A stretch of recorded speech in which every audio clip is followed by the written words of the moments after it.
Ekonomi, informatik, teknologji, arkitektur, inxhinieri, mjeksi, media, design, juridik, politik, agrikultur, bioteknologji, muzik, art. Të gjitha janë në UBT. Fakulteti i mirë ndikon në të ardhmen tonë. Të bëhemi inovator, të bëhemi lider.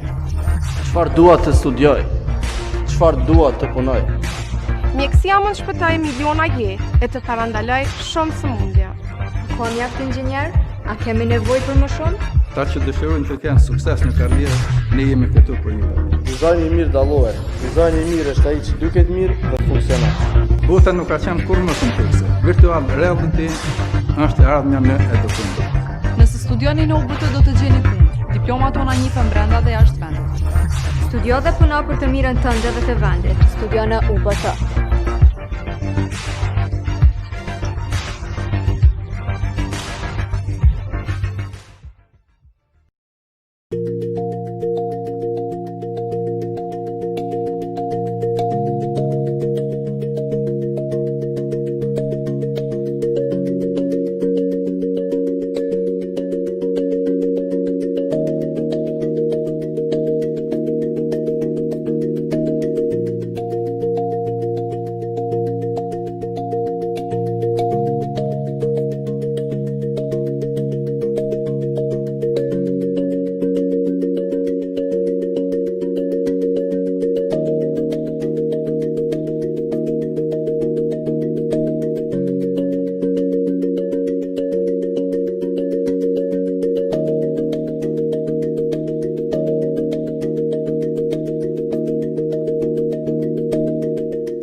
Përshëndetje të gjithëve dhe mirë se vini në konferencën e radhës të UBT-s që organizohet me rastin e kohës dhe në përkaluar kohën e pandemisë, po njëkohësisht edhe debate dhe reflektime që dëshirojmë t'i bëjmë gjatë këtyre ditëve në një këndvështrim profesional akademik për tema me rëndësi e që në fakt lidhen me një umbrell që kemi quajtur resilience, innovation and sustainability. Dhe më thënë, kemi dashur me shtru një pyetje çka edhe si ta kalojmë këtë kohë në mënyrë sa më të lehtë, me pak rreziqe, si të vazhdojmë te pjesa e zgjidhjeve kreative, temi inovative, nëse mund të gjenerohen në këto rrethana, dhe pse ju dini që shpesh ndodhin të tilla kur kemi presione dhe kemi momente të mbijetesës dhe mandej të kalojmë edhe si zgjidhje të qëndrueshme. Sot e kemi shfrytzuar edhe rastin për të organizuar një konferencë me rastin e ditës botërore të sigurisë dhe shëndetit në punë, e cila zakonisht festohet në këtë ditë me 28 prill, dhe kemi dashur t'i dedikohemi një debatit të cilët po ashtu është mendoj i rëndësishëm edhe për kohën e pandemisë, po edhe për Kosovën në përgjithësi, dhe pa humbur kohë unë kisha dashur me prezantu grupin e ekspertëve, profesorëve, akademikëve, njerëzve që vijnë nga pjesët e institucionale që mendoj se është bërë një forum shumë i mirë dhe adekuat për ta trajtuar një çështje me rëndësi. Përshëndes profesorin Agim Shaqiri, zotëri Fatmir Sarraqin, zotëri Balon Lecin, profesor Hazir Çadrakun dhe profesor Muhamet Ahmetin, për kohën dhe për gatishmërinë që me qenë pjesë e kësaj konference. Natyrisht një falënderim duhet t'ia bëj edhe grupit të mediave, televizionit, të UBT-s, radios, mediave sociale dhe gjithë atyre që kontribuojnë që ta organizojmë edhe të kemi mundësi që të komunikojmë me studentët tonë. Natyrisht qëllimi jonë pari është që t'i bartëm sa më shumë përvoja të studentët, të stafi, po duke marrë parasysh momentin, kemi dashur që këtë debat ta marrim edhe te publiku i gjerë përmes konferencave online dhe përmes mediumeve. Prandaj përshëndes gjithë, falenderoj për kohën edhe duke marrë parasysh se do të mundohemi t'i qasim me një qasje e temi sistemore, nga këndvështrime ndryshme, nga politika, nga strategjitë, nga pjesët e proceseve, standardeve, edhe pjesën të ndryshme temi akademike, se çka mund të bëjmë më mirë dhe ku jemi në këtë pikë. Ka shumë statistika për incidente në punë, ka shumë vdekje, nëse i krahasojmë ato me pandeminë, edhe me rrethana të tilla ndoshta e tejkalojnë këtë pjesë, me siguri që kolegët do të flasin pak më shumë. Kështu që pa humbur kohë e kisha ftuar profesorin Agim Shaqirit që është një ekspert i fushës, një kohë gjatë punon dhe merret me këtë temë, po ashtu mban edhe landet në sigurinë edhe shëndetin në punë dhe kisha pas dëshirë që ta filloj me një reflektim në kuadër të kësaj konference dhe kësaj dite që pikërisht fokusohet te siguria dhe shëndeti punë. Profesor, mirë se erdhe edhe fjalën e ke. Faleminderit rektor, e shfrytëzoj këtë rast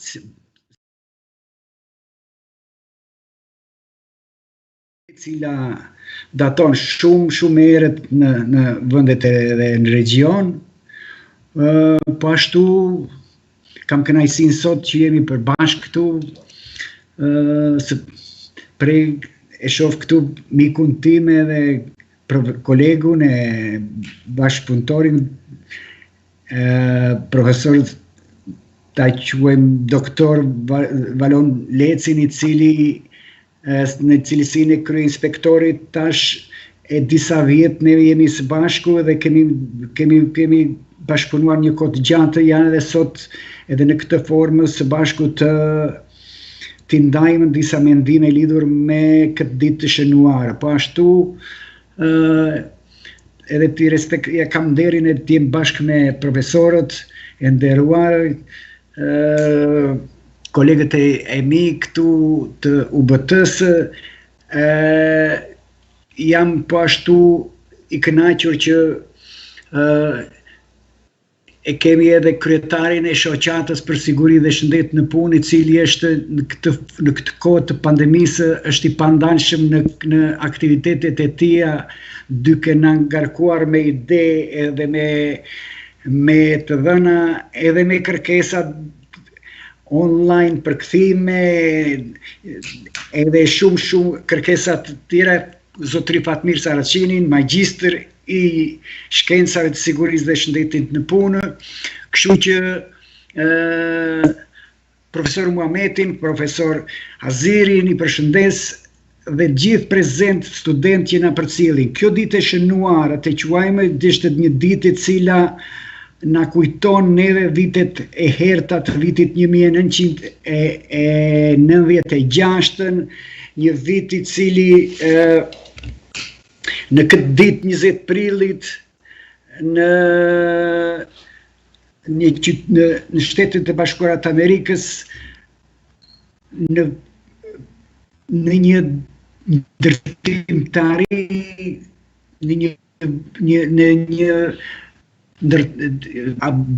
më kujtohet diçka, ka qenë të ndërtuar një pjesë të një ndërtesës ku humbën jetën 28 pjesëtar punëtorë, punonjës, dhe pas asaj dite Organizata Ndërkombëtare e Punës në shenjë të kësaj dite, në shenjë të vorimit të këtyre 28 ditëve, e shpalli një ditë për kujtimi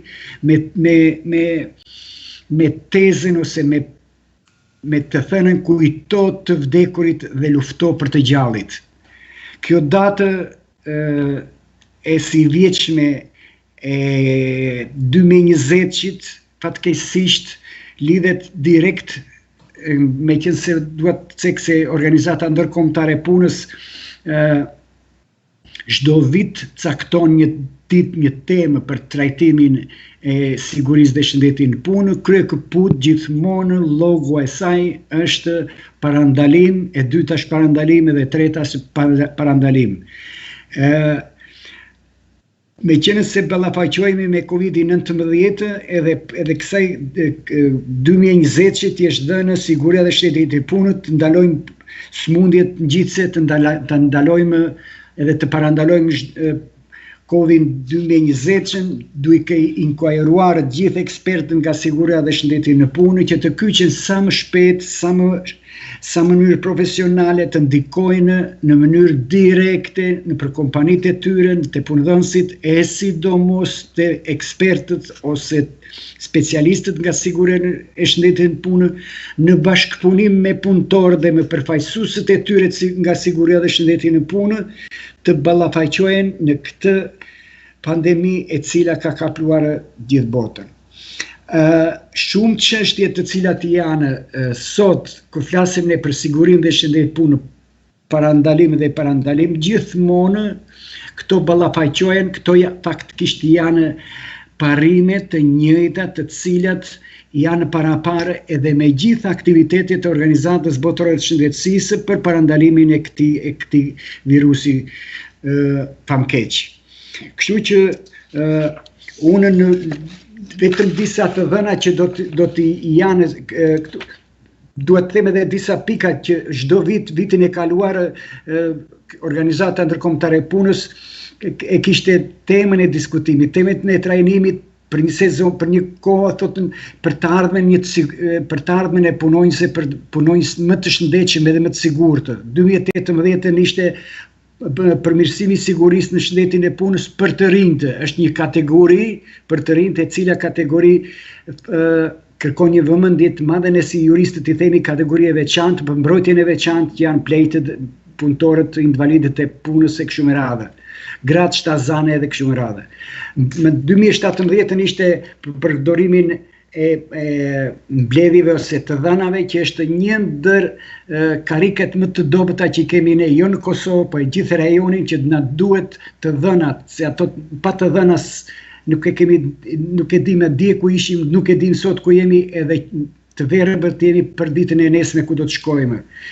Ishte stresi i cili është me të madhe, sidomos si vjet gjithmonë po flitet se stresi do të kalojë në depresion, kështu që sigurisht 2021 do flasim shumë për depresionin e stresin, do të kthehet se do të flasim për diçka tjetër. Kështu gjitha këto vitet ka qenë një tema e Organizatës Ndërkombëtare e Punës, bashkëpunimi me Organizatës Shëndetësore të Punës në parandalimin e gjitha këtyre rreziqeve që janë parashtuar punëtorëve. Sipas Organizatës Botërore të Shëndetësisë, për çdo vit 268 milion aksidente ndodhin. Kur themi aksidente, ato ai e quajnë aksidente të rënda. Ata aksidente të rënda trajtojnë ato aksidente që kanë 3 ditë, së paku 3 ditë pa aftësi të punës ose themi ne 3 ditë pushim mjekësor të punëtorëve. Për këtyre 160 milion janë raste për çdo vjet 660 milion raste të sëmundjeve të reja që paraqiten, që flasim për sëmundje profesionale.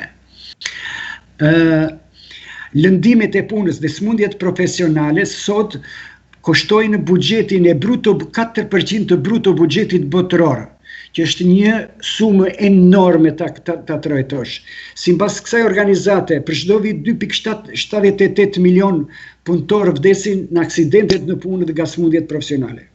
Përveç kësaj, asnjë se ka derisa nuk ka të dhëna për një fenomen, një kosto të padukshme, ajo është vuajtja dhe e familjes, vuajtja e prindëve për fëmijët, ose vuajtja e fëmijëve për prindët që nuk vuajtjen, po mos e quajmë vuajtjen e është vuajtja shpirtërore. Sipas statistikës, çdo 15 minuta vdes nga një punonjës ose punëtor. 6.000 punëtorë vdesin në ditë, më shumë vdesin, janë parapar më shumë punëtorë vdesin për një vjet se sa të vrarë kanë qenë gjatë luftës së parë botërore. Më shumë vdesin një vjet se sa kanë qenë të vrarë në luftën e dytë botërore. Edhe Evropa ballafaqohet edhe pse trajtohet si një ndër vendet më me civilizim, me një traditë më të madhe të sigurisë dhe një kulturë nga siguria e shëndetit punë, po ashtu, sipas ILO-s, 159.000 punëtorë të BE-s çdo vit humbin jetën si rezultat i sëmundjeve profesionale. Kurse në BE humbin jetën 143 milion ditë pune për çdo vit nga aksidentit në punë. Gjitha këto, bashkimit evropian i kushtojnë dikun 490 miliardë shpenzime për çdo vjet.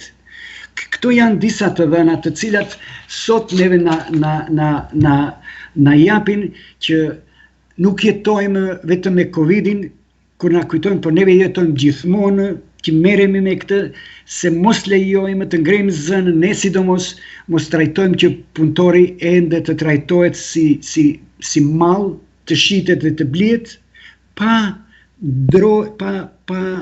pasur një drojtje, ruajmë një fill atë integritetin e personelit ose personalitetit ose të njeriut. Ky është një fillim, mandej do të flasim. Faleminderit profesor për këtë hyrje dhe për këto statistika. Është vërtet edhe një interesant me u përsërit, ndoshta edhe për ndëgjuesit që kemi të bëjmë me 2.78 milion njerëz që vdesin, domethënë në vetë, që faktikisht është një statistikë shumë rënqese në këtë pjesë, dhe kur i shtojmë andaj se mbesin edhe me pasoja ishin dikun sa ishin 374 milion, që në fakt është një, që se krahasojmë këtë, atëherë kjo del në përmasat më të mëdha se pandemia. Edhe në këtë mënyrë pyetja është pse nuk ngritet në nivelin e vedijes, në nivelin e asaj që quhet se në fundit njerëzimi duhet të kujdeset për vetveten dhe çdo gjë që lidhet me shëndetin dhe sigurinë e njeriut është mbi të gjitha për njerëzimin, sepse është në fakt në vetvetja, dhe mendoj që në këtë pikë edhe nga vetë statistikat, por edhe nga pika tjera mbetet shumë për të bërë. Ndoshta e kisha dhënë fjalën profesorit edhe ekspert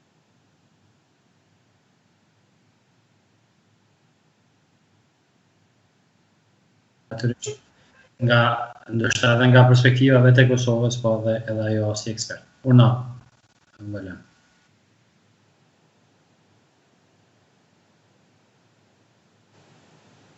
Fjala është e juve, Valen, veçorna. Ço mikrofonin më dëshmosh.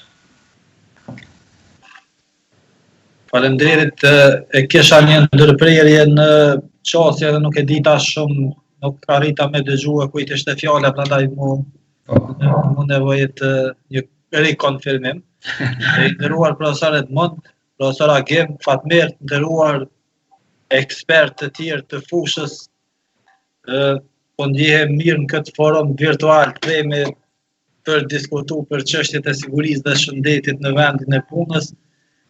Ndoshta edhe më mirë për faktin që mund të bisedojmë pak edhe për shëndetin në vend punës, sepse jemi duke u ballafaquar tani me këtë, si them, me këtë pandemin, me këtë virozën e COVID-19.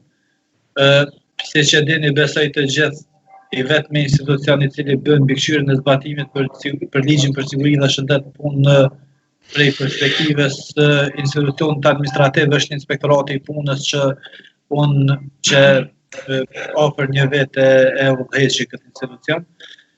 Ju lutem kolegëve tjerë që se bën me mbyll mikrofonin derisa të fletë Valoni. Faleminderit.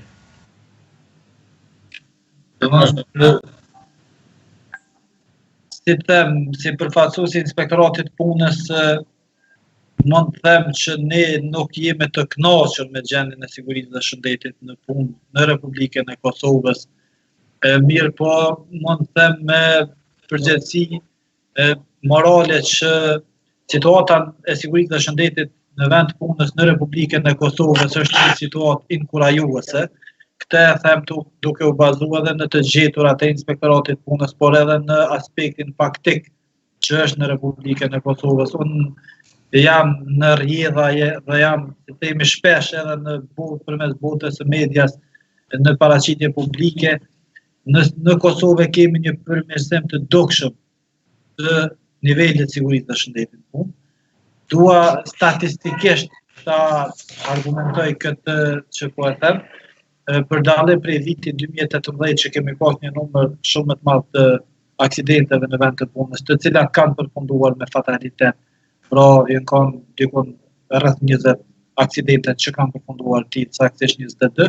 Në vitin 2019 kemi pasur 11 aksidente të cilat kanë përfunduar me fatalitet, pra kemi një rënje nga 22 në numrin 11. Natyrisht kjo është një rënje e theksuar e aksidenteve që kanë përfunduar me fatalitet, por është prapë e madhe. Është prapë e lartë sepse ne që që merrem me këtë fushë dhe ne që e ndjejmë edhe në aspektin njerëzor këtë, edhe një person i vetëm po të humb jetën në vend të punës është shumë.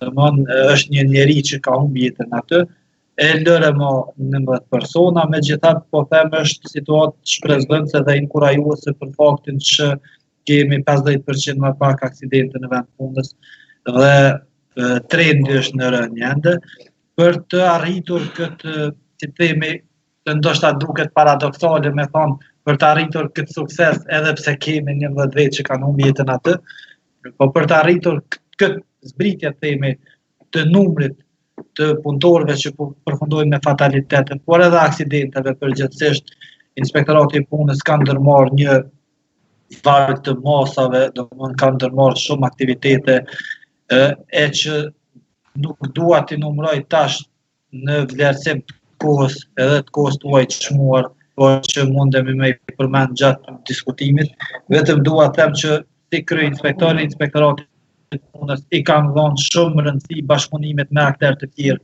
edhe me zyrën e Bashkimit Evropian, por edhe me institucione tjera të cilat merren me çështjet e sigurisë dhe shëndetit punë, me shoqërinë civile, me organizatat dhe shoqata të ndryshme, me institucionin tuaj gjithashtu, dhe besoj që gjitha këto bashkëpunime të cilat e kemi arritë edhe në fushata vlerësuese, informuese dhe të tjera kemi arritë me tregu një sukses që besoj shumë që secili suksesi vetëm që arritet në siguri dhe shëndet punë është suksesi i madh, sepse shpëtohet një jetë njeriu, shpëtohet një dinjitet i njeriu, pra arritim me rujt jetën e njerit, shëndetin e njerit, por gjithashtu arritim që me e ngrit dinjitetin e qenjes njerëzore, sepse punëtori nuk është thjesht një person i cili është në funksion të arritjeve në aspektin profitabil të punëvendësit, por është një njeri, është një qenie njerëzore, është një familjar i cili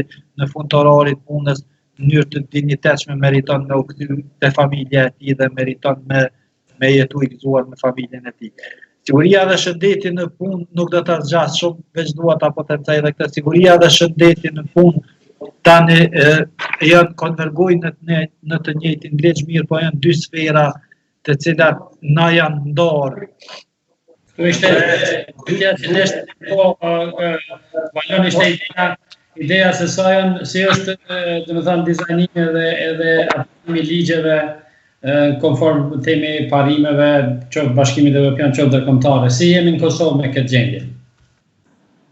Sepse tash në fillim që po ka një ndërprerje dhe ndoshta se kom dëgjuar këtë pyetje, por dua të them që në kuptim të hartimit të legjislacionit, legjislacionin në Republikën e Kosovës e kemi goxha mirë të hartuar dhe të normuar, e kemi konform legjislacionit dhe direktivat Bashkimit Evropian. Këtë legjislacion e kemi hartuar në si themi me mbështetjen shumë të afërt të ekspertëve, ekspertëve më të mirë që i ka Bashkimi Evropian përmes një projekti të IPAS, edhe më herët unë kam pas fatin të bashkëpunoj edhe me profesor Agimin, që ka qenë ekspert si themi ekspert në kuadër të projekteve të Bashkimit Evropian, por edhe me ekspert tjerë, kemi bashkëpunuar edhe me shoqatat, që është edhe Fatmiri, domthonë kemi një legjislacion të mirë, na mbetet me mbikëqyr zbatimin e tij dhe me zbatu. Problemi më i madh qëndron me shëndetin në punë. Domthonë në kuptim të sigurisë në punë jemi mirë edhe në aspektin e legjislacionit, edhe në aspektin e zbatimit kemi instrumente dhe mekanizma shtetëror të cilët e mbikëqyrin këtë, por problemin më të madh kemi me siguri me shëndetin në punë dhe ky problem tash mund na paraqitet edhe në situatën e si themi pandemisë tani, por na mbetet të punojmë shumë në kuptim të shëndetit. Aspekti i sigurisë besoj që është në rregull, na nevojitet vetëm për forcimin mekanizmave monitorues të kësaj pjese legjislacione, që është përfaqësimi që është avancimi i resurseve njerëzore dhe të tjera teknologjike, logjistike të Inspektoratit Punës, që të procedojmë dhe të jemi sa më inkluziv në kuptim të mbikëqyrjes zbatimit ligjeve, ndërsa në pjesën e shëndetit nuk jemi të kënaqur, nuk ne ende se kemi një listë të smundjeve profesionale, nuk kemi institute të cilat merren me hulumtime. Ne kemi dy institute të cilat si qendra diagnostikuese, si themi, unë kam vizituar dhe personalisht janë goxha të avancuara, mirë po na mungojnë institute të cilat merren me hulumtime shkencore lidhur me shëndetin në vend të punës është fjala, e që shpresoj që në të ardhmen afër do të bëhet edhe kjo. Faleminderit do të vazhdojmë andaj edhe të pjesa e sistemeve dhe zhvillimit tyre për t'i plotësuar këto kritere edhe me kolegë të tjerë. Kemi këtu edhe e zotin Fatmir Sarraqe, praktikisht Kosova ka një shoqat që merret me pjesën e sigurisë dhe e promovon, domethënë vlera dhe rëndësinë që ka siguria dhe shëndeti në punë. Ne kemi edhe vitin e kaluar kemi bërë një organizim këtë kohë bashkërisht duke u bazuar në organizimin që është në mbajtje. Fatmir, si është puna tash në këndvështrimin e komunikimit ndërkombëtar dhe aspektin global kur po flitet tash në nivel shoqata, në nivel të mbrojtjes interesave të grupit edhe të profesionit edhe që lidhet me sigurinë dhe shëndetin në punë. Ku është debati, ku është fokusi? Mirë, po dëgjojmë, po? Po, në fillim një farë korrigjimi teknik, mbi emrin Saracini, jo Sarraçi, po s'ka lidhje. Mirë, pra të vazhdojmë. Ska, gabim teknik është ajo. Po tash e mbaj planda nuk garaj. Pra të nderuam rektor Edmond Hajrizi, zoti Valon Leci, kryeshef ekzekutiv i Inspektoratit Punës, profesorat Agim Shaqiri, Muhamet Ahmeti dhe Hazir Qadraku. Është nder dhe kënaqësi me qenë pjesë e kësaj konferencës së sotme. Me ju tregu drejt me të dëgjuar për iniciativën e profesorit Shaqiri, që është edhe doajen i shoqatës kosovare për siguri dhe shëndet në punë, si dhe universitetit të juaj për organizimin e kësaj konferencë online. E pranova me kënaqësi dhe mendoj se ky lloj bashkëpunimi do të vazhdojë dhe duhet vazhdoj me qëllim të avancimit të sigurisë dhe shëndetit në punë në Kosovë dhe kyçjes të gjithë faktorëve relevant. Po ashtu do doja të ju kujtoj se në bazë të bisedës që kemi pas paraprakisht, kemi ra dakord të nënshkruajmë një marrëveshje për bashkëpunim mes shoqatës kosovare dhe Universitetit UBT. Besoj që si të kryet pandemia do të gjejmë kohë do ta realizojmë atje. Gjithashtu do të doja që t'ju përuroj për këtë konferencë online.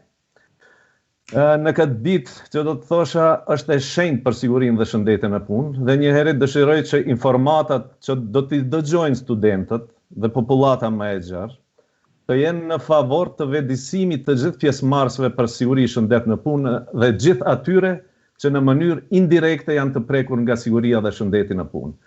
Lidhur me pyetjen e juaj rreth asaj se si bashkëpunojnë në fakt si një organizatë jo qeveritare siç është edhe Kosha, me organizata tjera apo organizata regionale, rrjetet regionale dhe agjencionet evropiane.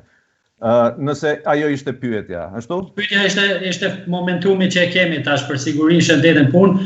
Profesori Agim veç tash që ju jeni angazhu me përgatitje dhe manuale, teme udhëzime, me mbështetje, me bashkëpunim me kryeshefin e inspektoriatit, me ekspert. Do të thotë është kriju një forum dhe zakonisht ju përshëndin çdo grup i synum ose akademik ose profesionist, po mundohen nga këndvështrimi i tyre mi u qasë kësaj kohët pandemisë dhe kjo ishte pyetja jam, kështu e përgjithshme pak, po ju ta specifikoni ashtu siç më dha.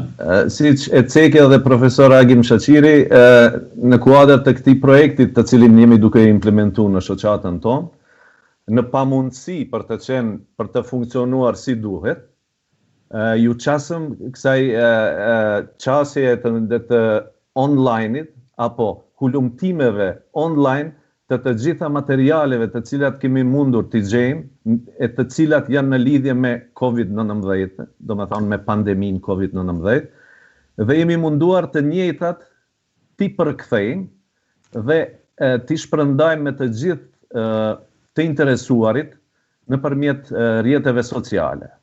Pra njëra prej punëve më të mëdha të cilat i kemi bërë është përkthimi i doracakut apo manualit për luftën kundër COVID-19 dhe është e dedikuar për pjesëtarët e spitaleve apo pjesëtarët e shëndetësisë.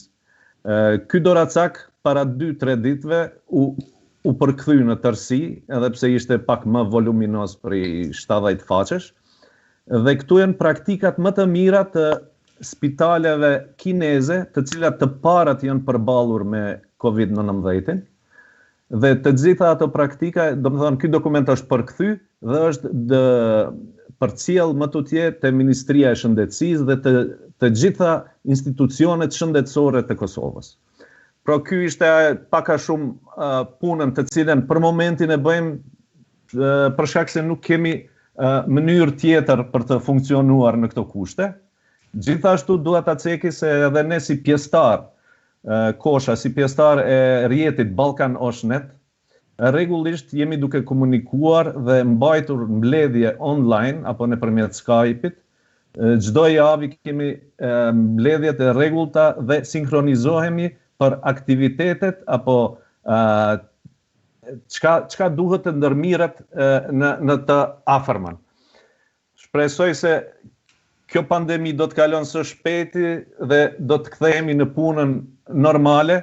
Dua ta ceki se bashkëpunimi me gjithë faktorët relevant në Kosovë, duke filluar prej Inspektoratit të Punës, prej Bashkimit Sindikatave të Kosovës, gjithashtu edhe Fondacioni Friedrich Ebert Stiftung dhe gjithë ata tjerë që na kanë ndihmuar apo na kanë përmbajtur në aktivitetet tona, në këto momente mundemi vetëm t'ju dëshirojmë punë të mbarë dhe besoj se do të kemi mundësi për bashkëpunim edhe në kushte normale.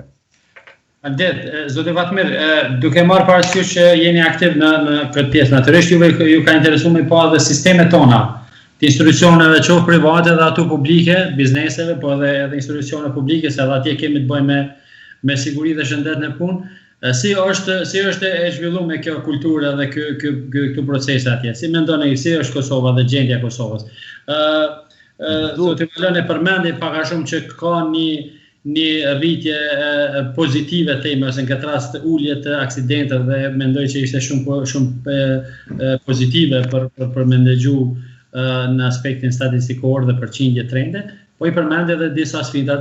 Kisha pas dëshirë pak me këqyre dhe nga këndvështrimi i sistemeve dhe kulturës organizative menaxheriale që po ndodh në Kosovë. Po. Duhet ta ceki se shoqata Kosha është formuar në vitin 2009. Pri asaj kohe, kur kemi filluar ne të diskutojmë për sigurinë dhe shëndetjen në punë, besoni se shumë persona nuk e dinin se çka është, apo mendonin se është një gjë që ka mbet prej kohës shtetit paraprak. Domethënë nuk e perciponin si duhet këtë... Nuk kam pas njohuri as për standarde, njohuri as për standarde. Pikat e mira të ILO-s as për ligje. Ne prej vitit 2009 ne kemi pas një bashkëpunim shumë të mirë me Inspektoratin e Punës dhe mund të them në bashkëpunim edhe me profesor Agim Shaqirin. Kemi pas një qasje proaktive dhe më duket se e kemi ngrit nivelin sigurisë dhe shëndetit në punë në një nivel shumë më të lartë në krahasim mund të them me shtetet tjera, sepse Kosova si shtet kishte një ndërprerje të gjatë në aktivitetet e veta lidhur me siguri dhe shëndet në punë në krahasim me Maqedoninë, Serbinë, Malin e Zi e tjerë. Dhe unë mund të them se për këtë kohë të shkurt Kosova e ka arritur hapin me shtetet tjera. Dhe tani është momenti vetëm të avancohet dhe të ecë përpara. Siç tha edhe Valoni paraprakisht, normativa dhe ligji për siguri dhe shëndet në punë është e harmonizuar plotësisht, rregulloret I kemi, monitorimi. Na intereson pjesa si duhet. Kjo është pjesa. Jo institucione publike edhe ligjeve, po biznesi, po një institucion si qoftë energjetik apo diçka tjetër. Ndoshta profesor Agim mundesh me shtu diçka kështu. Kjo është më I vjetër, e lë profesorin le të kyçet këtë pjesë. Unë vetëm do të thoja se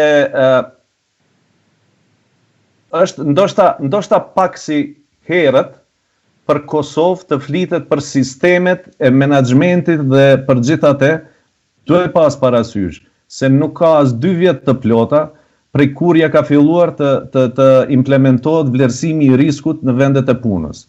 Do me thonë që në bazë të vlerësimit të riskut, mundet të organizohet edhe menaxhimi i gjithë sistemit për siguri dhe shëndet në punë në nivel të kompanive. Por nuk do të doja më tepër të flas, sigurisht se profesori ka më tepër. Unë e pata mendimin se praktikat e tilla të sigurisë dhe shëndetit në punë nuk janë sot, ato kanë ekzistuar më herët dhe ka një kulturë edhe ka një përvojë dhe një dije që ekziston.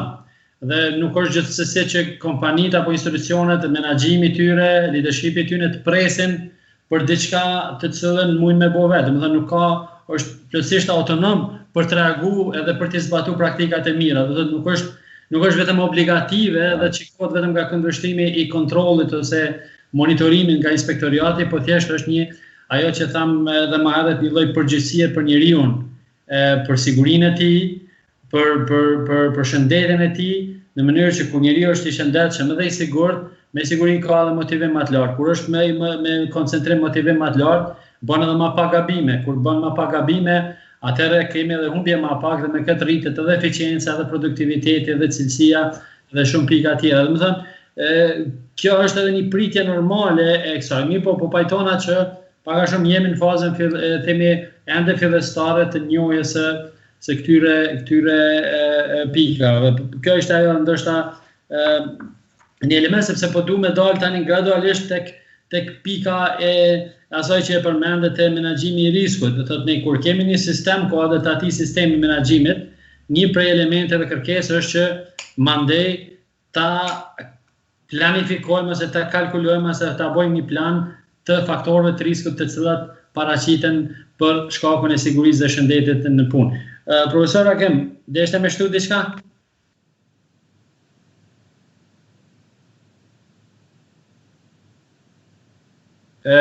Mikrofonit lutem që s'kemi mundësi.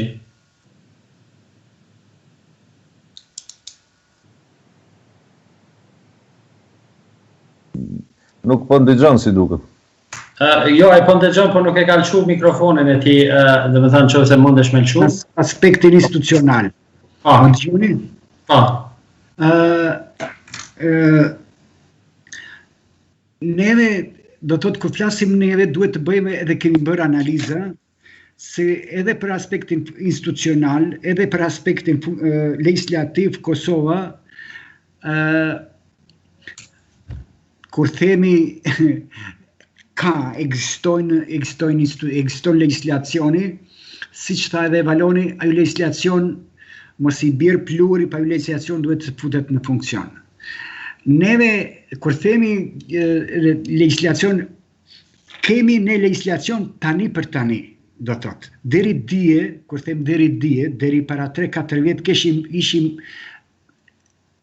në një gjuhën kosovar që thotë sullak, lakuriq, kishim veç një liq.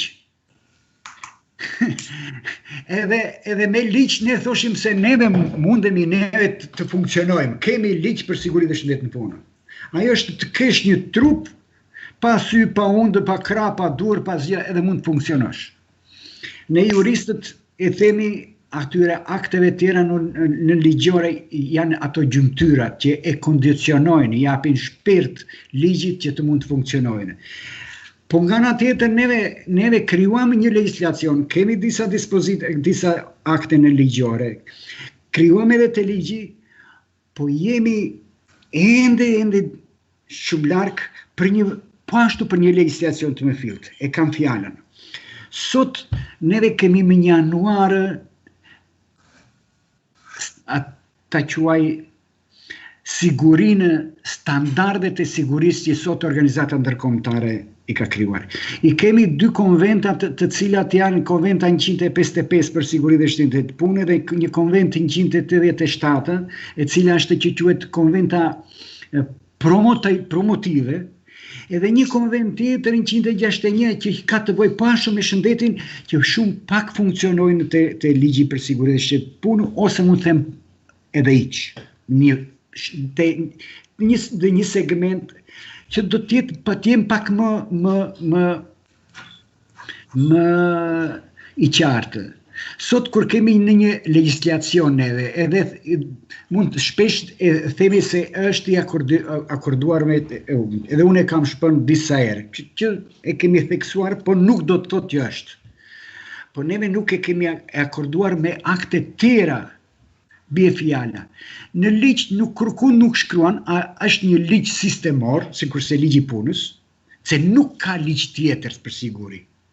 Bile edhe në nenin 2, ky ligj nuk vlen për policinë, për ushtrinë, për këto, po thot vetëm nëse ka me ligj të veçantë.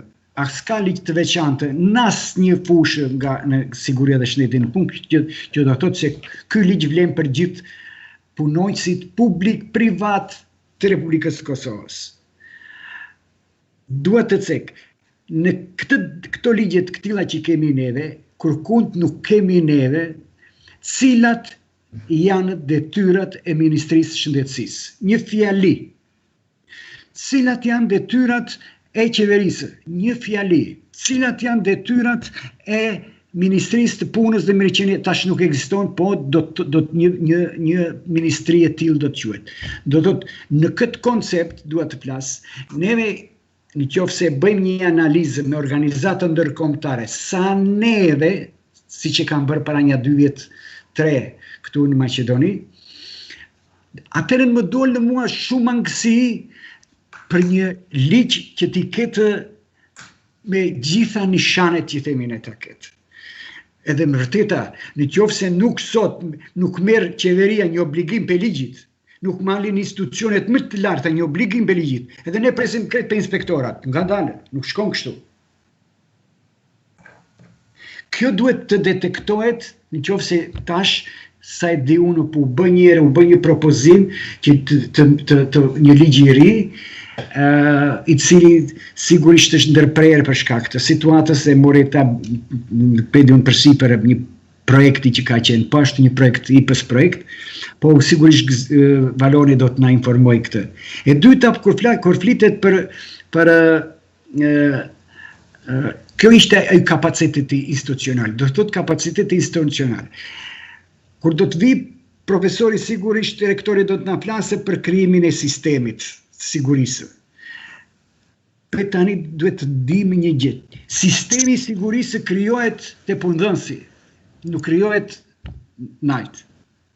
Kjo do të thotë, nëse ne te punëdhënësi nuk kemi legjislacion të tillë që duhet, domosdoshmërisht punëtorët, punonjësit duhet të jenë të ekzaminuar. Te punëdhënësi domosdoshmërisht kemi neve përfaqësues të punëtorëve për siguri dhe shëndet të punë, ka ekspert nga siguria dhe shëndeti të punë, është bërë vlerësimi i riskut, ekzistojnë sindikatat të pavarura, atëherë ne themi është krijuar sistemi të punëdhënësit, se shajmë kokën neve mandej a ka sistem në qeveri ose në dialogun social në altë. Po ne jemi shumë larg të krijimit të sistemit të poshtë. Do të thotë te punëdhënësit. Edhe kur themi tash neve për institutet, do të thotë institucionalisht, ne duhet i detektojmë mangësitë që kemi të institucionet. Kemi inspektoratin, numër 1, dialogu social punon, funksionon, po përsi Valoni do të regojë me ato aftësitë, me ato ad hoc, me ato mangësitë, me ato dobësitë. Po s'mund të themi se funksionon Ministria e Shëndetësisë. S'mund të themi se funksionon Ministria e Punës dhe Mirëqenies Sociale, kur fles në aspektin e një, kur me ligj, me ti thuash dikun që në ministri ka një departament, ajo departamenti ka kështu emërimin këto, edhe është mund që divizion, asnjë divizion nuk e di tash për pravërsisht e di që ka për siguri dhe shtyput. Besoni, mos besoni. Kur kam qenë në Sloveni, më thanë, ky është departamenti për siguri dhe shëndet të punë. 13 ekspert brenda atyre, që s'kishin lidhje me inspektoratin. Inspektorati ishin tjere të ekspertët. Këta vetëm, që thot ajo, thot vetëm mendojnë, punojnë, veç kur mendojnë ata kretë shteti sillet nga siguria dhe shëndetin punë. Kështu që neve në këtë situatë duhet pak t'i përkushtojmë më shumë, t'jemi pak më realist, të kërkojmë më shumë zëri jonë të dëgjohet edhe më shumë t'jemi, që themi ne juristat bona fide me qëllim të mirë kritik, jo në atë kritik se nuk bën. Kjo situatë edhe vetëdijshëm jemi që Kosova këto 20 vjet ka bërë mjafto, e dim që ka kaluar një situatë të keqe, po ka edhe shumë të bëhet. Faleminderit. Para shumë kohë këtyre legjislacioneve ka pas edhe një uzim për certifikimin e personave, temi të konfirmimit që e kuptojnë procesin temi një farë dokumentimit, raportimit, menaxhimit të pjesës së sigurisë dhe shëndetit në punë. Edhe mendoj që kolegët e UBT-s disa kanë marrë pjesë dhe kanë shku me këtë proces, të kemi edhe profesorin Hazeri, që dhe njëkohësisht edhe mbanë edhe landën e sigurisë punë të fakulteti i ndërtimit dhe fakulteti i inxhinierisë e energjisë. Natyrisht profesori Agim po ashtu në pjesën e fakultetit edhe të NAPO edhe të Dukagjinit. Profesori Azer, si është procesi, edhe të edukimi pak edhe të pjesa e krijimit të raporteve të riskut për UBT, si shembull?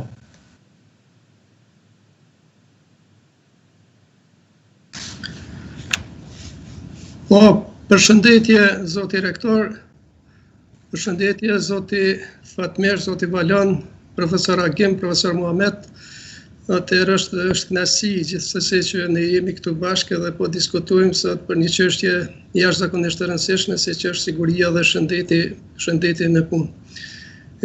Natyrisht se siguria dhe shëndeti në punë do të thotë është një sfidë jo vetëm për neve, por është sfidë edhe kështu në kuptimin global, megjithë këto do të thotë zhvillimet të cilat ne kemi arritur që t'i kemi do të thotë si nga aspekti teknik dhe teknologjik, si edhe nga aspekti i të edukuarit, megjithatë mbetet prapë sfidë dhe shohim se ka ende nevojë që ne do të mbështesim këtë fushë përmes teknikave, standardeve dhe metodologjive kërkimore dhe shkencore më të avancuara që sot një komuniteti i shkencës. Unë po mbaj fokusin pak më tepër të vlerësimi i riskut, do të thotë dokumenti ose thjesht çfarë është një dokument i vlerësimit të riskut.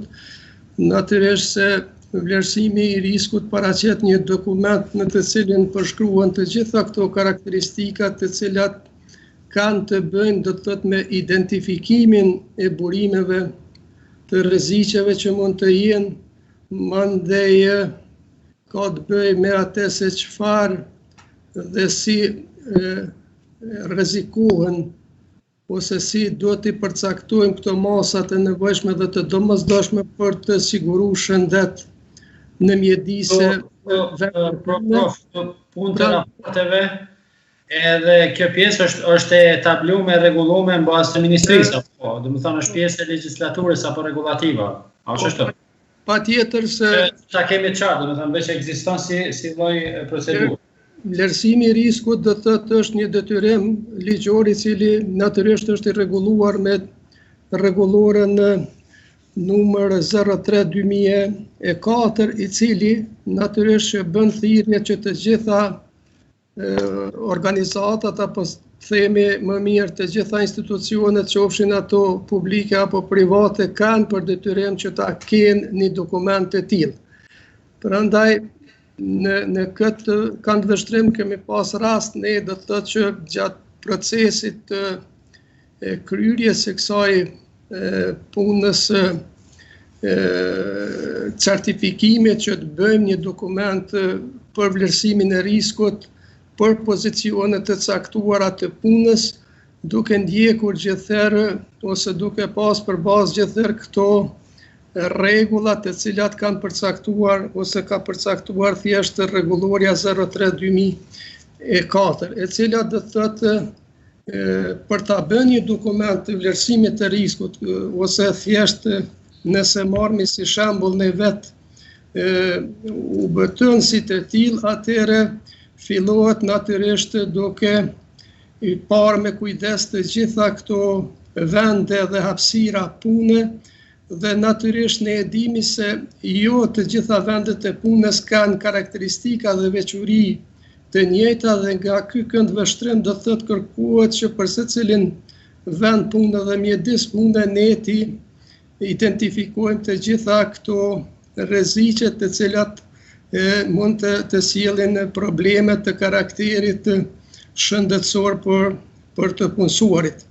Pra, thonë thjesht metodologjia e vlerësimit të riskut përcaktohet përmes fazave, do thot prej fazës së identifikimit deri te faza mandej e monitorimit që shkon të një procesi dhe në kuadër të saj do thot përdoren metodologji që njihen sot, e si që është edhe kjo metodologjia e rregullore sone cila merr në konsiderat dy parametra, do thot merr parametrin e probabilitetit dhe parametrin e pasojës, do thot që është një produkt i probabilitetit dhe pasojës i cili në fakt paraqet këtë riskun.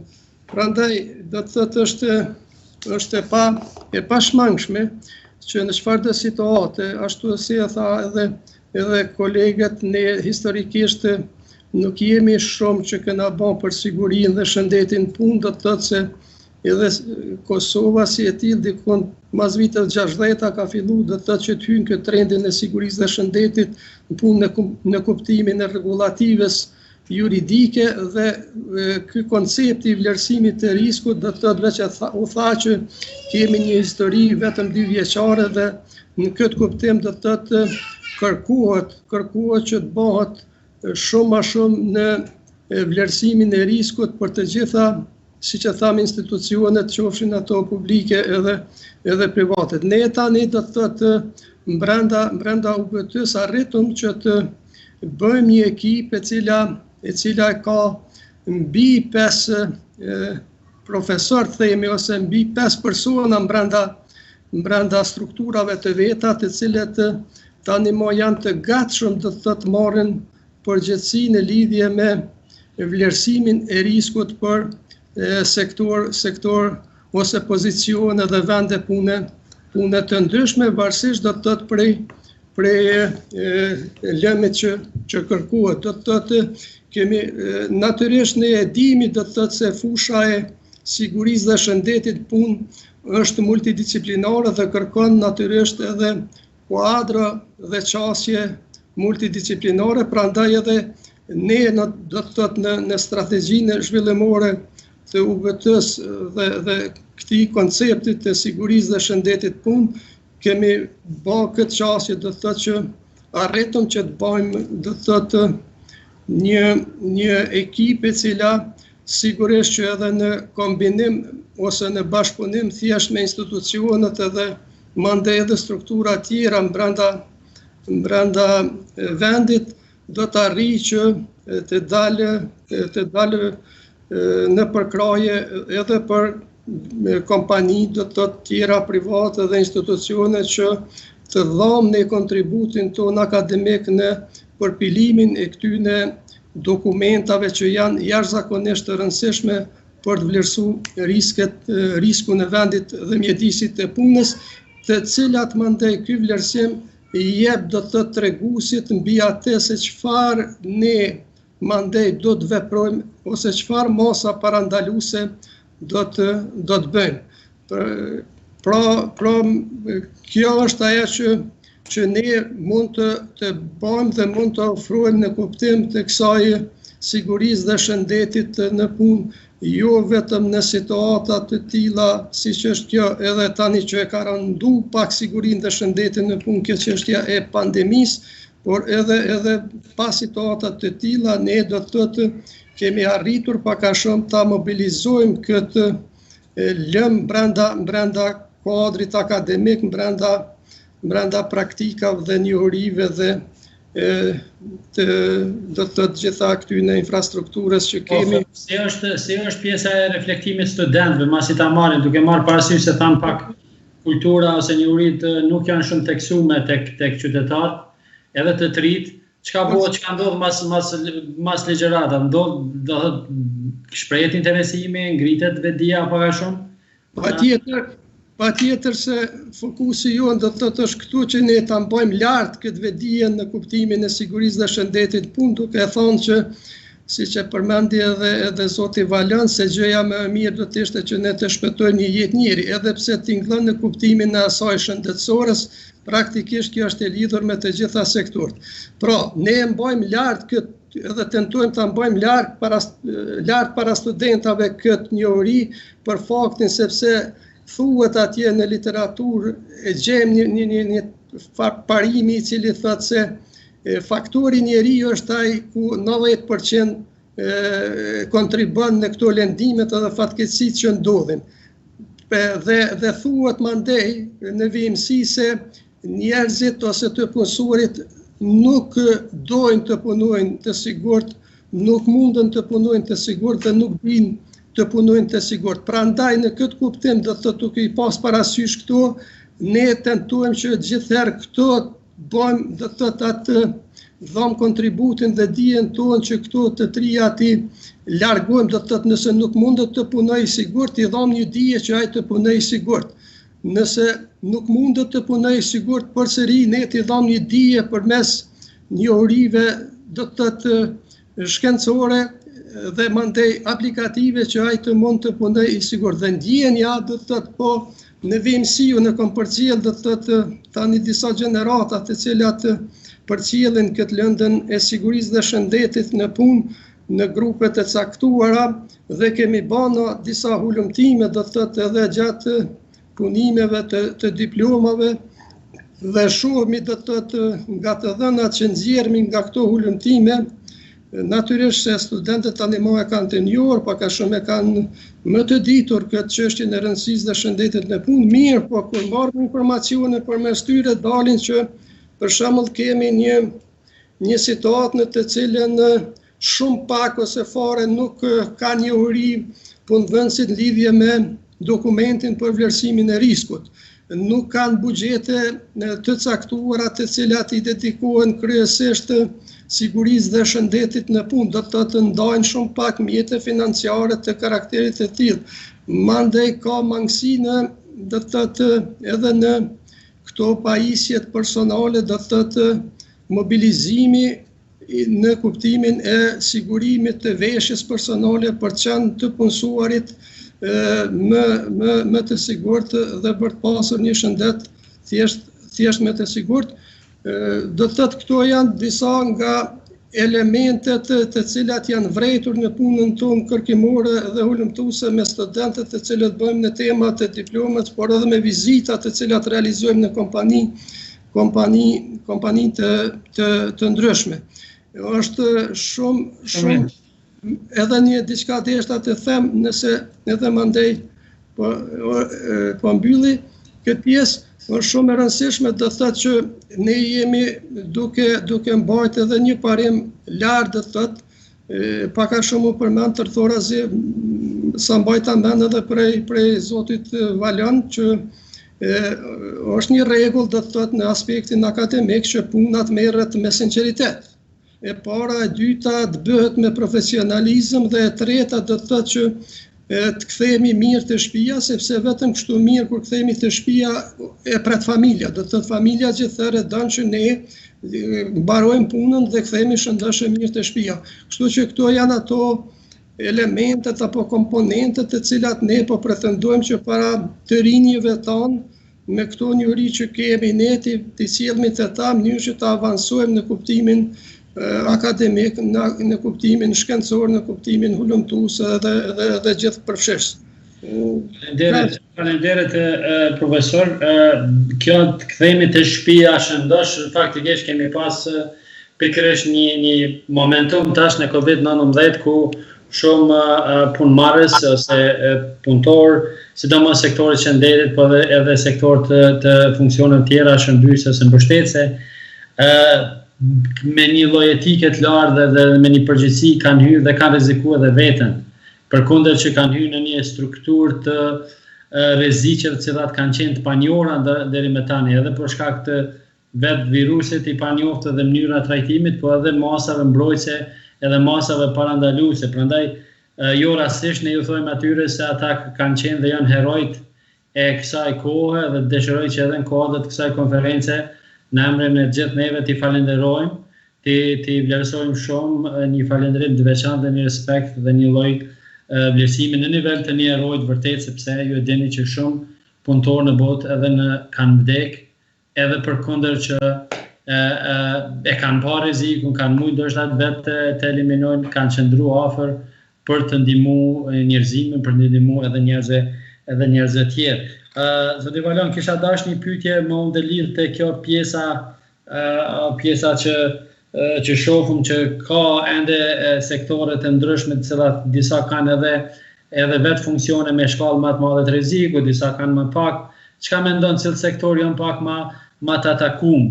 Natyrisht, ndërkohë jemi edhe në live dhe ka dhe pyetjet nga dëgjuesit, unë i falenderoj shumë për këtë pjesën.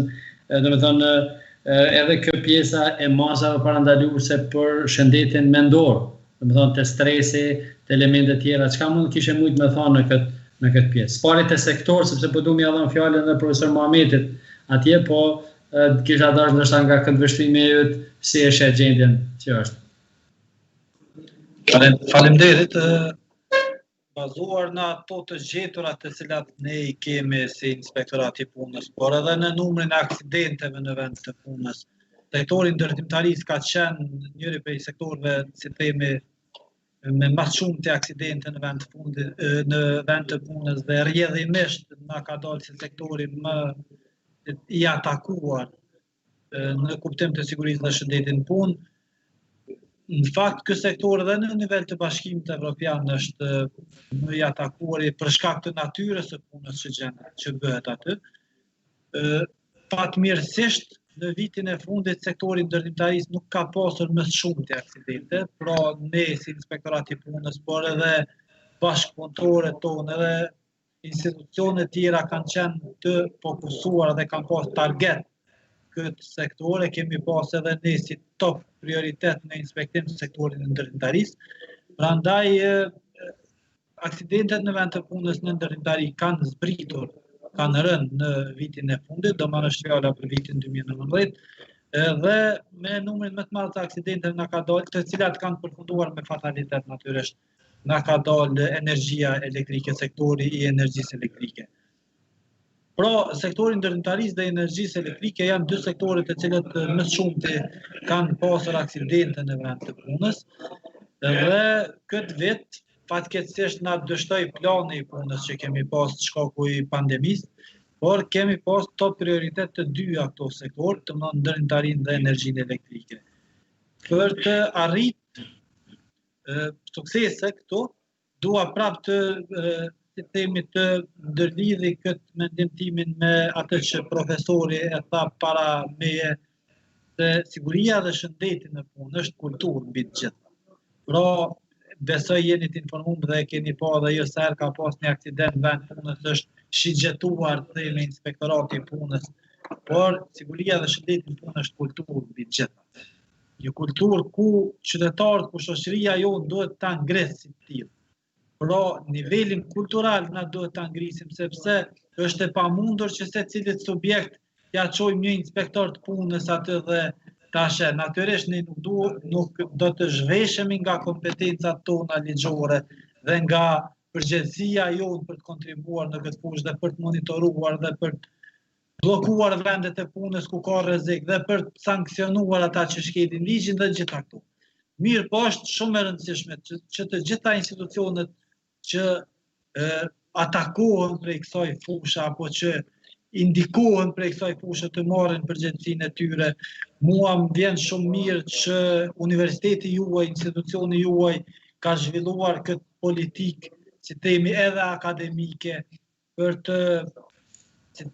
të ngritur kulturën e sigurisë dhe shëndetit në punë, edhe me lëndët tuaja që i keni për të bartur tek studentët dhe tek palët tjera.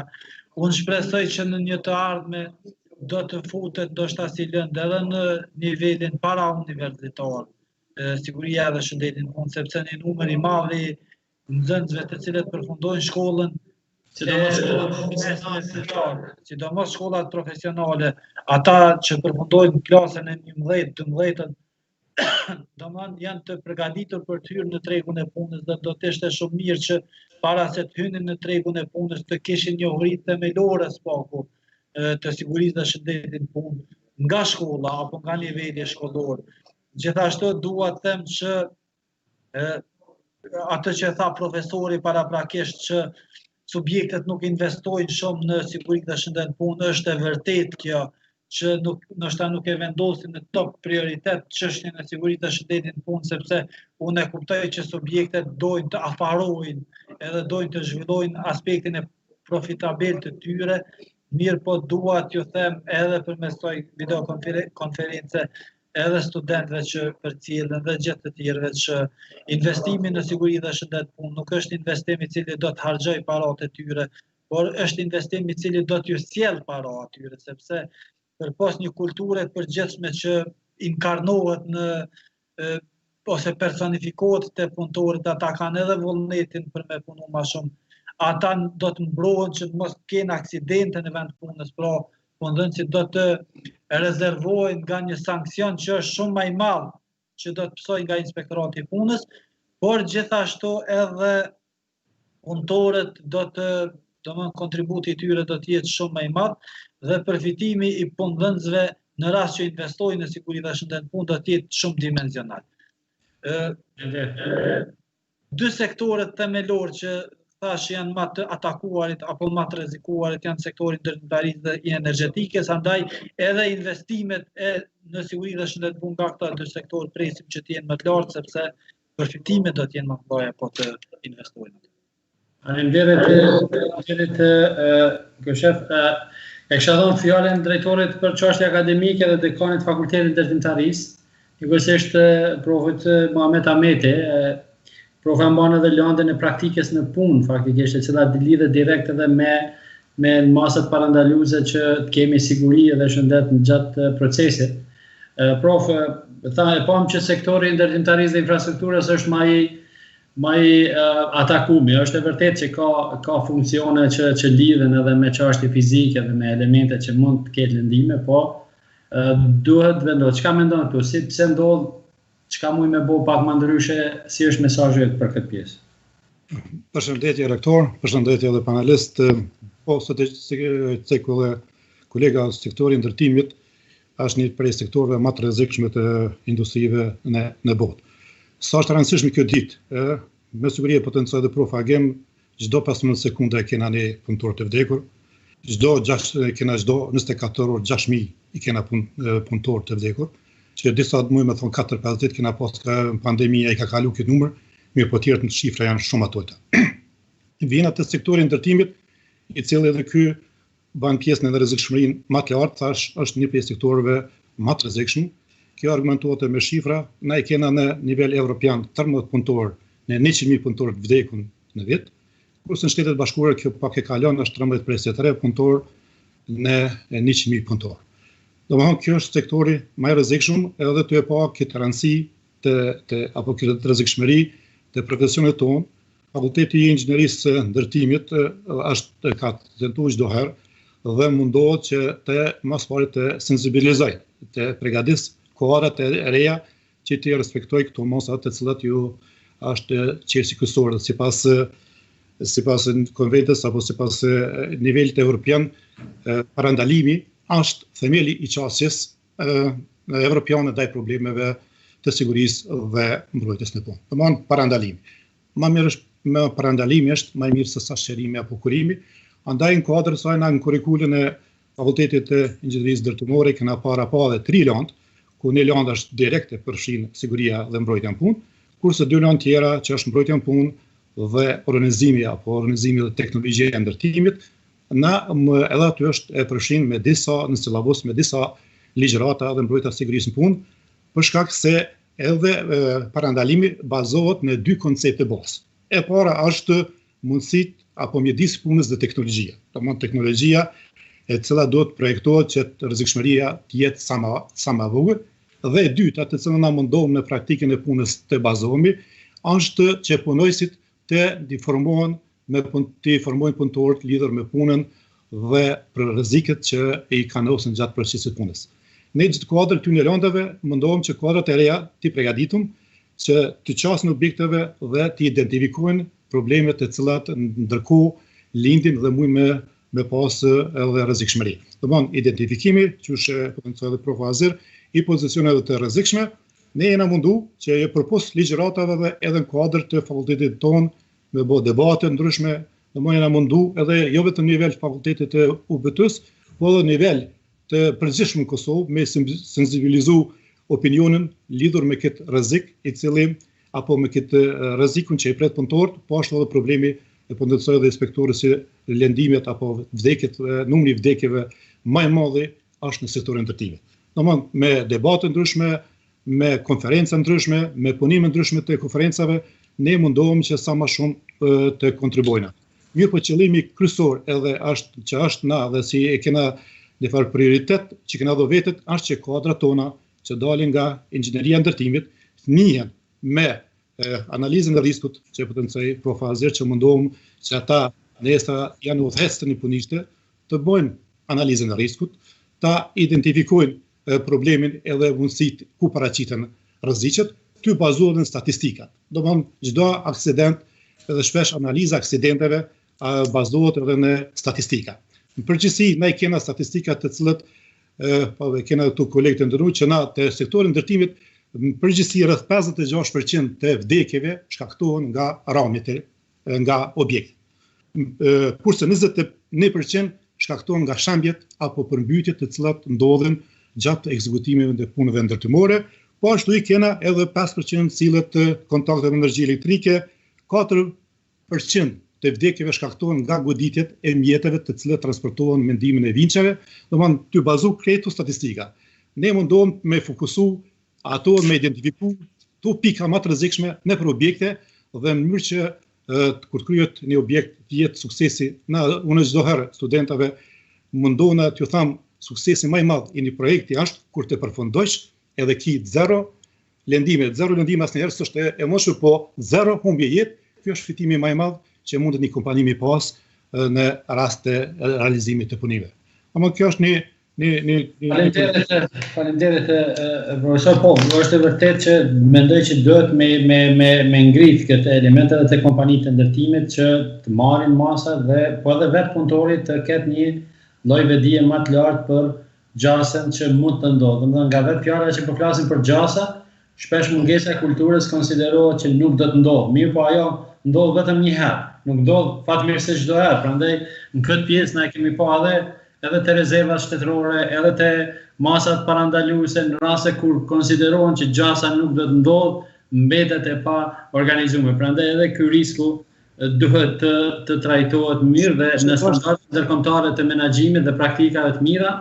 Menaxhimi i riskut është si pjesë obligative, pjesë përbërëse e çdo lloj organizimit të punës. Domethënë sot në asnjë certifikim, qoftë ISO standarde apo certifikim për praktikat e mira, nëse nuk e keni plan të riskut, edhe një plan të veprimeve që lidhen me menaxhimin e riskut, atë nuk konsiderohet se i takon grupit të praktikave të mira dhe implementimit të praktikave të mira në botë. Prandaj është e rëndësishme të theksohet edhe në këtë pjesë. Profesor Agim, për të potencuar edhe pak më herët elementin e trajtimit të shëndetit mendor, stresit, versioneve të cilat lidhen nuk janë lëndime fizike, por janë lëndime psiqike, të cilat kanë edhe pasojë. Si mund ta ndëlidhim këta me një masë parandaluese duke shti edhe elementin ligjor, po edhe elementet regulativave, qoftë brenda kornizave regulative të institucionit, biznese, punëdhënësit, po qoftë edhe nga këndvështrimi i ligjit punës edhe i ligjeve për siguri dhe shëndet në punë. A është e trajtuar me kjo pjesë pak në mënyrë pak më specifike? Veç desha edhe vetëm një minutë lidhur me Porfir Muhamet që tha për lëndimet, shënimi lëndimeve në ndërtimtari. Para shumë vjet në 1995 në Suedi është ndërtuar një urë. Ura është paraparë të ndërtohet për 24 muaj. Punonjën 800 deri në 2000 punëtorë varësisht për ditës, mesatarja ka pasë 1500 punëtorë në ditë, edhe hapet libri, është quajtur libri i bardhë, se thot ashtu e ka emërtimin që e thonë gjithmonë, edhe inshallah ky mbetet i bardhës, një lloj ky libri, ku duhet të evidentohet çdo lëndim që ndodh.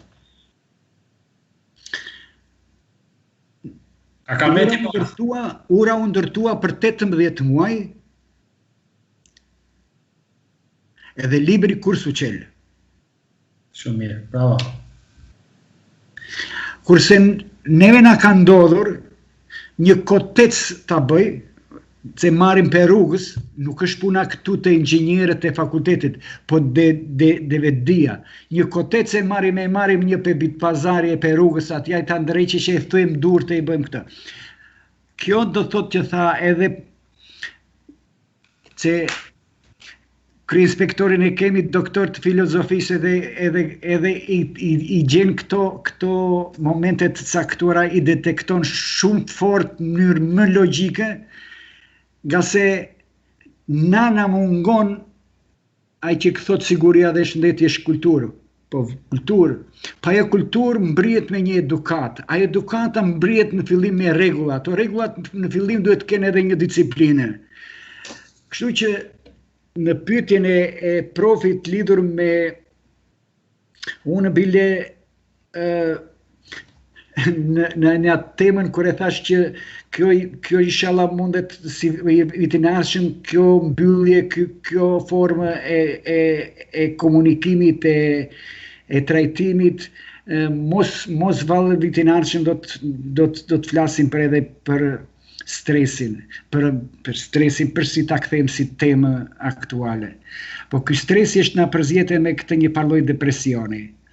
Po, ka diçka këtu në këtë pikë, sepse është pashtorisht një pyetje e ndëgjuesve që dëshirojnë ta trajtojnë edhe sigurinë shëndetin në punë duke ia dhënë edhe elementin e shëndetit mendor, do thotë, sepse në kohë të pandemisë kemi elemente ku punëtori qaset një rrezikut psiqik, domethënë kuptimin e shëndetit mendor, frikës, panikës, elemente tjera. Prandaj mund të shkoj kjo të konsideroj që o hyj në një zonë ku mund të jetë pak a shumë me ngarkuar dhe mund ta lëndoj shëndetin, si ka diçka rregullativa në këtë pjesë. Kështu e mendova, prof, edhe duke ardhur nga ligji i punës në përgjithësi, kështu nga lart poshtë.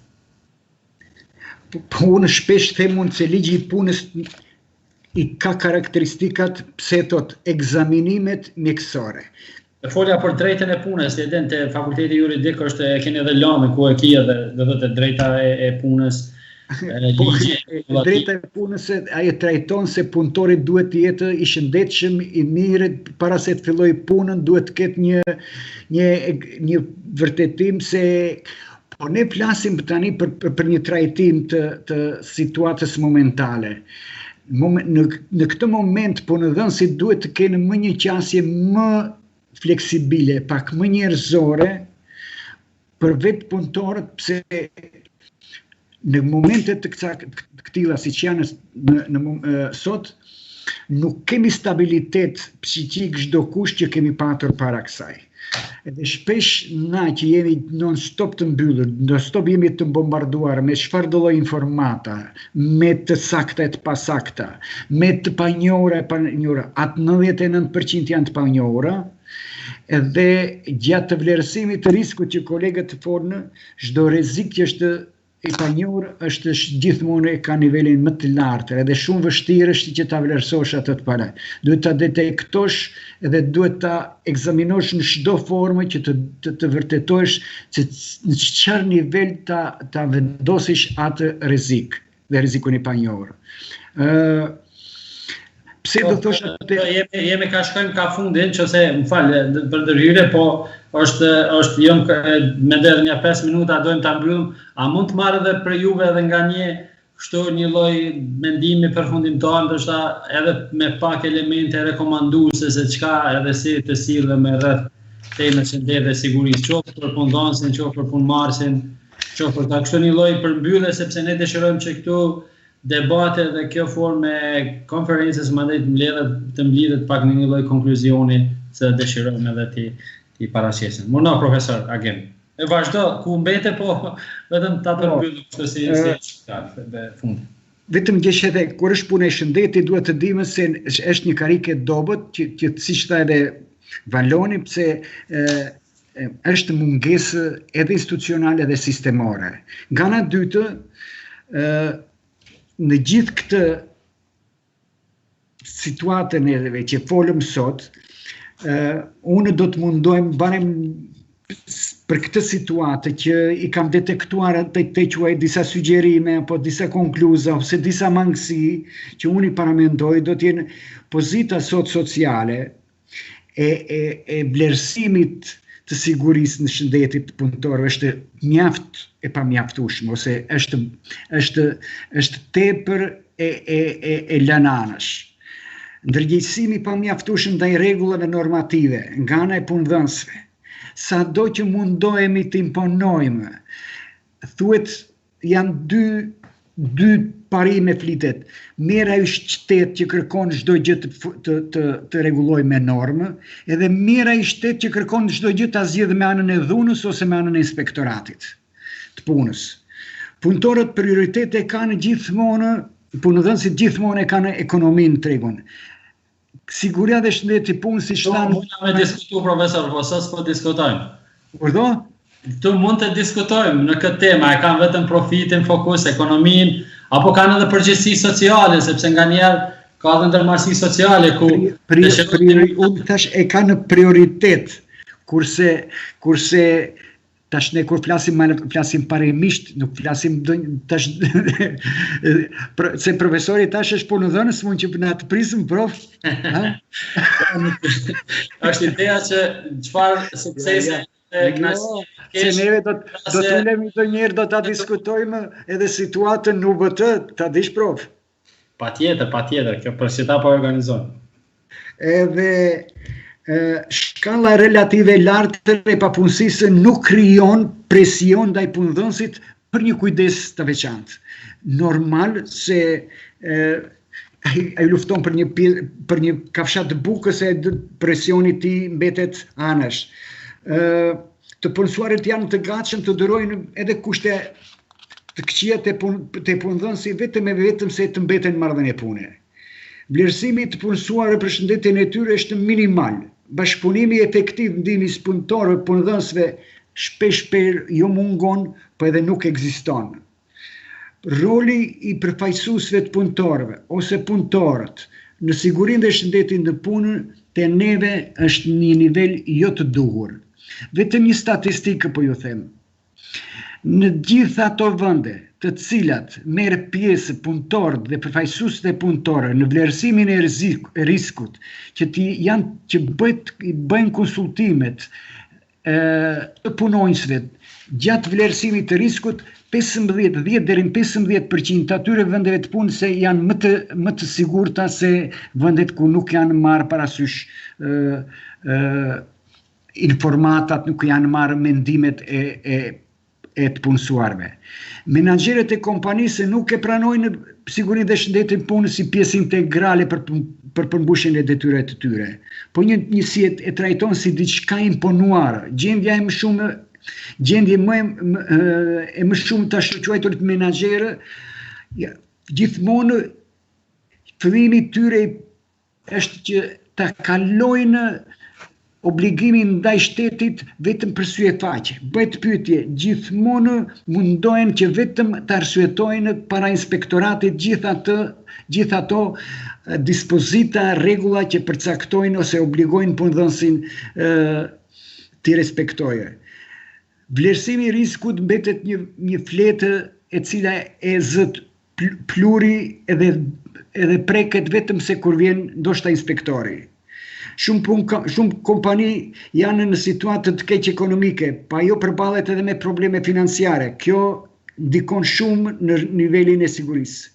Teknologjia, makineria e vjetëruara, vëmendje pamjaftueshme kushtojnë edukimit, promovimit të sigurisë dhe shëndetit të punës, edhe neve në fund do ta lëmë një gjë, nderuari profesor, nëse ka mundësi të them edhe disa fjalë. Ne formë për çdo gjë nuk folëm edhe për një parashtimimin e nuk folëm për edukimin ose profesionalizmin. Neve kemi një studim po bëhet për një profesori nga siguria dhe shëndet në punë në Koshën dhe e dimë se në Kosovë fatkeqësisht neve kemi një situatë jo të lakmueshme të sigurisë dhe shëndetit në punë në sferën akademike, po mos flasim edhe në ciklet e ulta. Në Maqedoni, vetë tu marrë një shkallë, në Maqedoni ekzistojnë 5 universitete për të cilit 4 publik ku kanë programet për siguri dhe shëndet në punë. Prej ciklit të parë dhe deri ciklinit. Bachelor, master edhe doktoratura, për doktoratura. Mos ide, edhe në fakultetin e Nën Tereza që para 3-4 vjet dhe në gjuhën shqipe ka program fakultet bile quhet fakulteti për siguri dhe shëndet të punë që shkon në 2 gjuhët.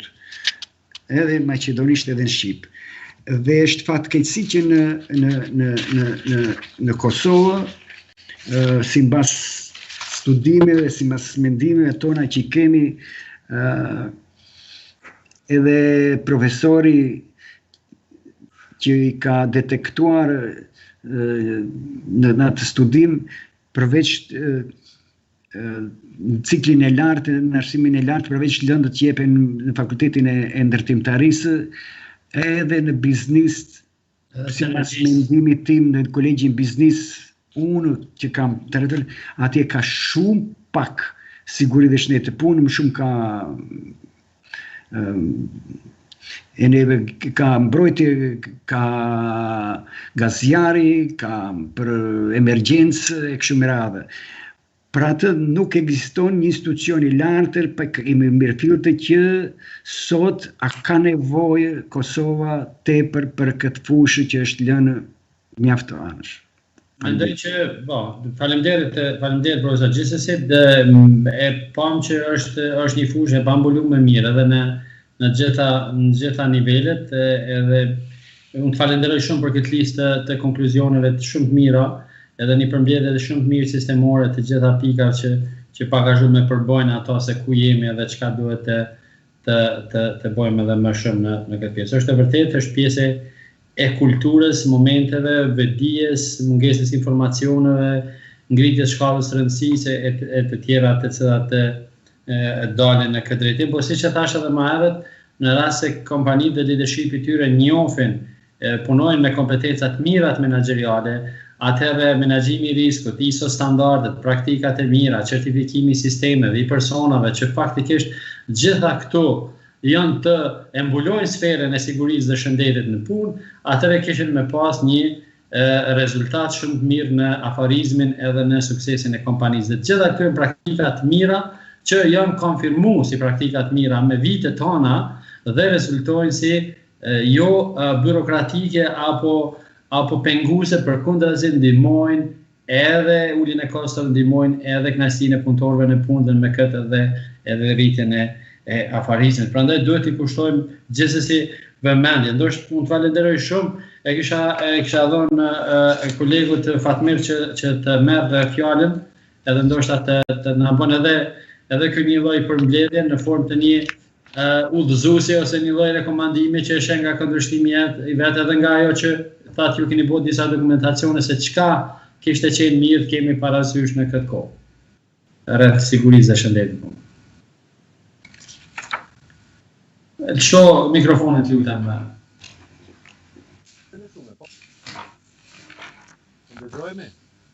Po, tash, vetë që zonë, po, mirësh. Po. Si përmbyllje kësaj konference, në fund do të kisha sekse duke marrë para... Ndesh me alëshu edhe pak zonin. Tate. Hajde kështu do të mboj. Apo të gjojt tash më mirë, po? Mirë, po. Pra duke marrë parasysh aktivitetet që i ke ndërmarrë Kosha, ndër vite, si vjet ishim të nderuar nga zyra e Komisionit Evropian me projektin të cilën na caktun apo grantin operacional, deshta mu ndërlidh me atë kulturën për cilën bisedum pak më parë edhe Valoni edhe profesorët tjerë, se projekti emrin apo titullin e ka mundësimi i kulturës parandaluese për siguri dhe shëndet në punë në Kosovë. Ky projekt, qëllimet kryesore i ka t'i bën analizat e ligjit, atë që e përmendi edhe profesori, edukimi dhe arsimimi profesional, po gjithashtu, si që përmend edhe më parë, duhet bëhet edukimi prej ndoshta klasës parë, apo prej qerdheve. Në mënyra të ndryshme ekzistojnë programe, module për edukimin e fëmijëve qysh në parashkollor. Vetëm me ngritjen e vetdijes të gjithë popullatës në Kosovë, pra nuk janë të mjaftueshme, si tha edhe Valoni, secilit punëtor nga një inspektor mbas t'i shkon, por duhet të ngrihet vetdia. Në moment kur ngrihet vetdia edhe është puna më e vështirë, atëherë nuk do të kemi problem me numrin e inspektorëve, nuk do të kemi probleme të lloj-llojshme të cilat tani i hasim në këtë sistemin të ashtu quajtur, do të them, sistemin për siguri dhe shëndet në punë. Okay. Duke marrë parasysh, duke e lidhë dhe me pjesën e shëndetit, ku ne për disa vite ma nuk do të kemi mjek të punës në Kosovë. Pse e kanë filluar të pensionohen ata sa janë 10-12 veta, dhe për një kohë të shkurt nuk do të kemi. Kështu që na duhen plane për edukime, plane vjetore për edukim profesional, do me thonë ajo pjesa jo formale, e tjere. Mendoj se vetëm edukimi mund ta shpije Kosovën në një situatë më të mirë lidhur me sigurinë dhe shëndetin në punë. Faleminderit shumë. Besoj që ka edhe shumë tjera për diskutu, po do ta mbyll një herë tjetër. Po unë falenderoj shumë për kontributin. E kisha dhënë fjalën zotit Valon me përmbyll pak procesin.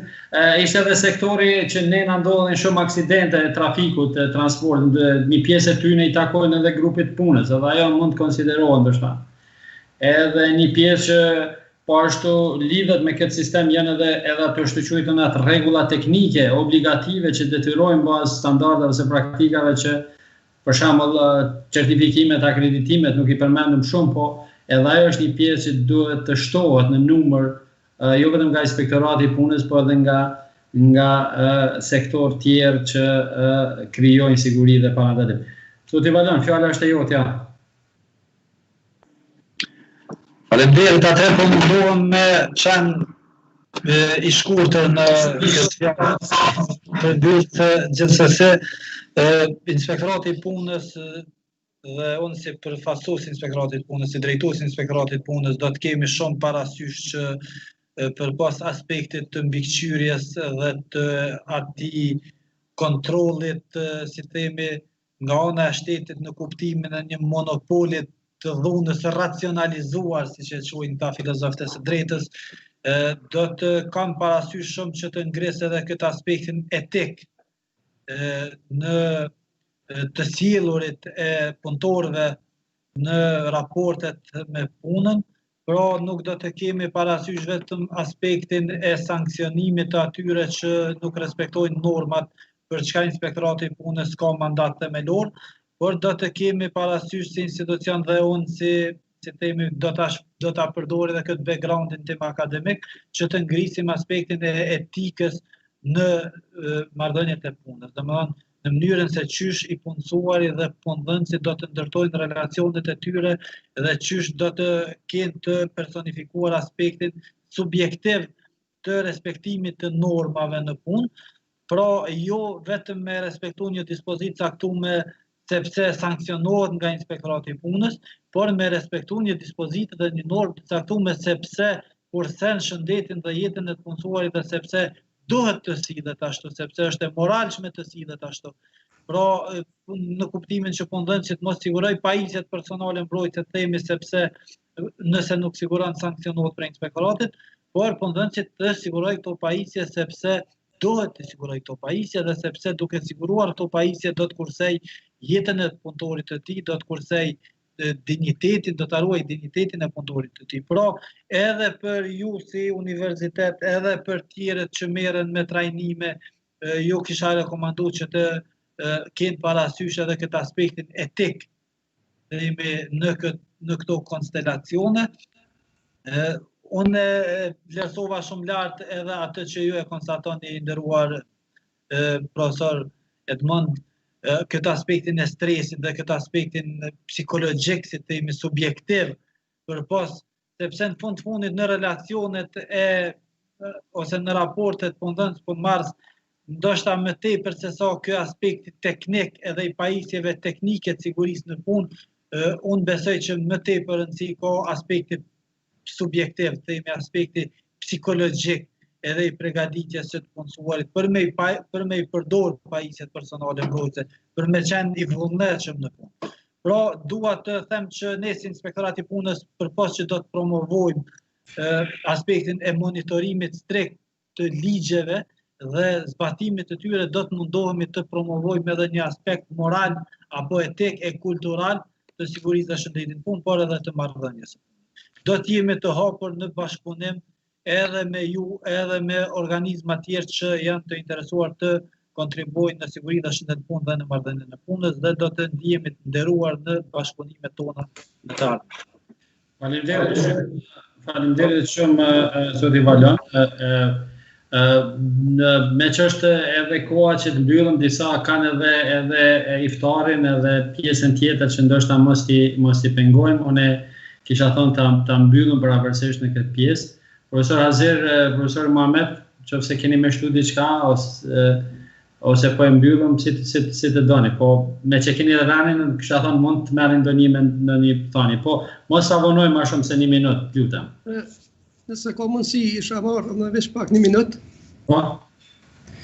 Atëherë, nga aspekti akademik, mendoj që tani ne thjesht janë pjek kushtet që ne kemi mundësi të ofrojmë për gjithë këta audiencën e cila në ndëgjoj, jemi të gatshëm të ofrojmë trajnimet karakterit që lidhen me sigurinë dhe shëndetit punë e para, e dyta jemi të gatshëm do të thotë që të marrë përgjegjësi për të bërë dokumente për vlerësimin e riskut, për të gjithë palët do të thotë jemi tani mund të asistojmë ose mund të punojmë në këtë drejtim.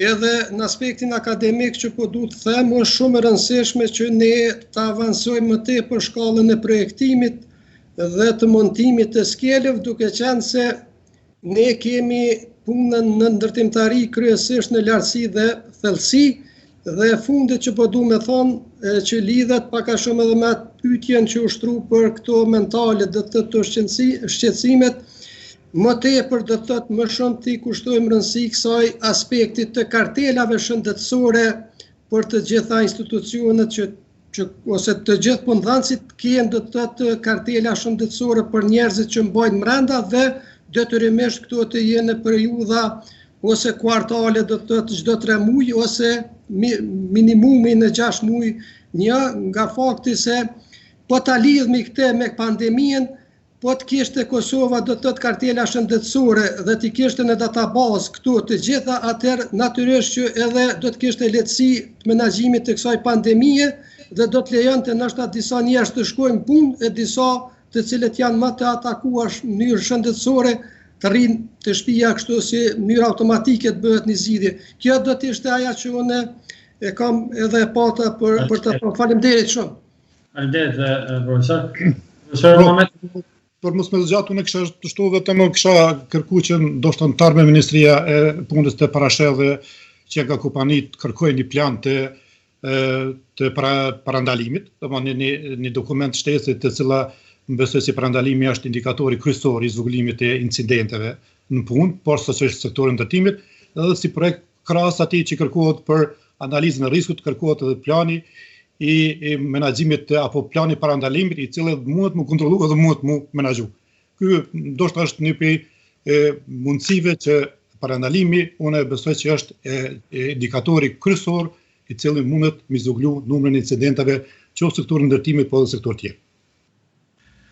Faleminderit shumë edhe një herë, ju falenderoj shumë për kontributin, për kohën e çmuar. Unë mendoj që ka qenë një debat i mirë, e kemi arrit ta festojmë ditën e sigurisë dhe shëndetit në punë me ekspertët kosovar, me kolegë, profesorët të nderuar. Edhe mendoj që ishte edhe një shikueshmëri e mirë, diku 400-500 prezencë kanë qenë, që në kupton vërtet një format mjaft i mirë, dhe në anën tjetër duke marrë parasysh shikimet më të tjeshme dhe shikimet kanë rrinë me mira shikime, dhe unë mendoj që mesazhi është barë mjaft mirë tek qytetarët. Po jemi në kohën e pandemisë, natyrisht elementi i shëndetit dhe në punë, siguria, ruajtja e jetës së njerëzve dhe punëmarrësve dhe punëdhënësve është i rëndësishëm, dhe në këtë fazë natyrisht kërkohet ende me tutje një organizim dhe një bashk koordinim i gjitha aktivitetet në mënyrë që të kemi sa më shumë masa parandaluese, qoftë faza e parandalimit kontaktit me njerëz të inficuar ose të ndëlidhur me virusin, qoftë në pjesën tjetër të elementeve shtesë që janë në procesin e asaj që lidhen me vendin e punës. Natyrisht ne duhet gradualisht të i qasim i vendit të punës, për shkak se edhe kjo sjell një rezultat shumë të madh në aspektin negativ të ekonomisë, dhe disa vende kanë filluar të hapen ose të fillojnë të marrin mundësinë që të fillohet në vendin e punës, po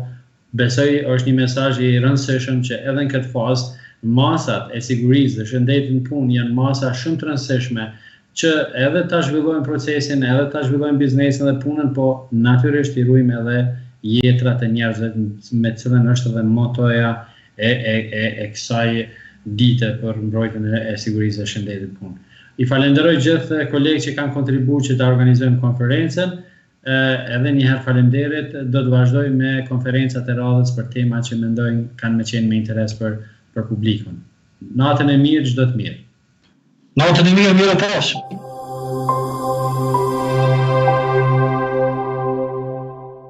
Ekonomi, informatik, teknologji, arkitektur, inxhinieri, mjeksi, media, design, juridik, politik, agrikultur, bioteknologji, muzik, art. Të gjitha janë në UBT. Fakulteti i mirë ndikon në të ardhmen tonë. Të bëhemi inovator, të bëhemi lider. Çfarë dua të studioj? Çfarë dua të punoj? Mjekësia mund shpëtojë miliona jetë e të parandaloj shumë sëmundje. Ka mjaft inxhinier? A kemi nevojë për më shumë? Ta që dëshirojnë të kenë sukses në karrierë, ne jemi këtu për ju. Dizajni i mirë dallohet. Dizajni i mirë është ai që duket mirë dhe funksionon. Bota nuk ka qenë kur më komplekse. Virtual reality është ardhmja në edukim. Nëse studioni në UBT do të gjeni punë. Diplomat tona njihen brenda dhe jashtë vendit. Studio dhe puno për të mirën tënde dhe të vendit. Studio në UBT.